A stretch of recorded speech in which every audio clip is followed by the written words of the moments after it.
I welcome you all. Myself, Arti Talaulikar, Assistant Professor from PES RSN College of Arts and Science, Farmagudi, Ponda. The module is for the Bachelor of Science, first years, subject Botany Generic Elective from the semester 1. Paper code is BOG 101, paper title Environmental Biotechnology. It is from the Unit 4, that is Xenobiotic Compounds. The name of the module is Bioremediation of Xenobiotics in Environment, Molecular Techniques in Bioremediation. The module number is 30. From this module, we are going to see what are xenobiotic compounds, the microorganisms degrading the xenobiotic compounds, what is bioremediation, and the molecular techniques in bioremediation. By the completion of this module, you will be able to explain what are xenobiotic compounds. You will be able to cite examples of microbes degrading these xenobiotic compounds. You will be able to describe the concept of bioremediation, and you will be able to explain different molecular techniques in bioremediation. Xenobiotic compounds. Xenobiotic compounds, these are man-made chemicals which are present in the environment at high concentration. They are highly toxic, they can be cancerogenic also. Examples of xenobiotic compounds are halocarbons, polychlorinated biphenyls, synthetic polymers, pesticides, etc. Microbes, they play an important role in degrading these xenobiotic compounds. Here are some examples of microorganisms which degrade the xenobiotic compounds. Like the halocarbons, they are degraded by Methanosarcina barkeri. Polychlorinated biphenyls, they are degraded by the microorganisms like Candida tropicalis. The synthetic polymers, they can be degraded by the microorganism like the Bacillus subtilis. Alkyl benzyl sulfonates, they are degraded by the microorganisms like the Alkaligenes odorans. And the pesticides, they are known to be degraded by Aspergillus flavus. Bioremediation. Bioremediation is defined as the use of living organisms to reduce or eliminate environmental hazards resulting from accumulation of toxic chemicals and other hazardous waste. There are different species of algae, fungi, and bacteria which bring about xenobiotic degradation. The traits of xenobiotic degradation are located on plasmids and transposons. And this knowledge, it provides clues to degradative pathways and help to construct the genetically engineered microorganisms. Genetic engineering. Genetic engineering is the artificial manipulation and modification in genetic materials of an organism by changing the nucleic acid directly. So, using this technology of genetic engineering, a new strain of Pseudomonas putida, which we call it as superbug, was constructed, and this microorganism was able to degrade camphor, naphthalene, xylene, toluene, octanes, and hexanes. These are the molecular techniques in bioremediation. To get the gene of interest, we need to isolate the DNA from that organism. So for that, first step is DNA extraction. So here the cell is lysed, then the DNA is extracted and purified, and Using enzymes, the DNA is cleaved. Next, once we cut this DNA using the enzymes, we'll get fragments of DNA. These fragments of DNA, they are separated according to size using gel electrophoresis. Sudden blotting. This technique is used for identification of specific DNA. Hybridization. Here, labeled DNA probe, it pairs with the complementary target DNA. Microarray. This is used to detect the expression of thousands of genes at the same time. Gene cloning.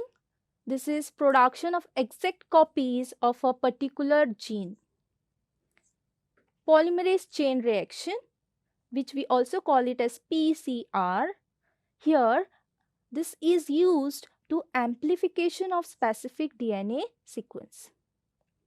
So we are going to see these techniques in detail in the further slides. First, the DNA extraction. It involves the lysing of the cell. Then the precipitation and purification of DNA is done. So once the DNA is extracted, it is cleaved with the enzymes. So this will result in fragmentation of DNA molecules with variation in length. So once the DNA is extracted, we'll have fragments of DNA which are of different length. So this DNA fragments, they are separated according to size under electric field.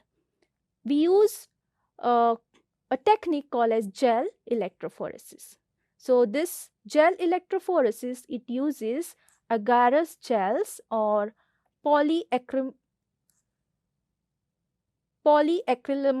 gel. Then the fragment of DNA is stained with a dye. Example of dyes like ethidium bromide. Then the DNA is stained with the dye, for example ethidium bromide. This will exhibit strong fluorescence when illuminated with UV light. So we will be able to see this DNA fragments on the gel as fluorescent strands. A DNA marker with fragments of known length is usually run through the gel at the same time as the samples. So here you can see the gel electrophoresis chamber over here, and these are the DNA fragments on agarose. You can see these fragments. These are all DNA fragments which are separated, okay, based on their lengths. And this side we can see the DNA fragments getting separated. DNA markers these are. So next technique is the blotting technique.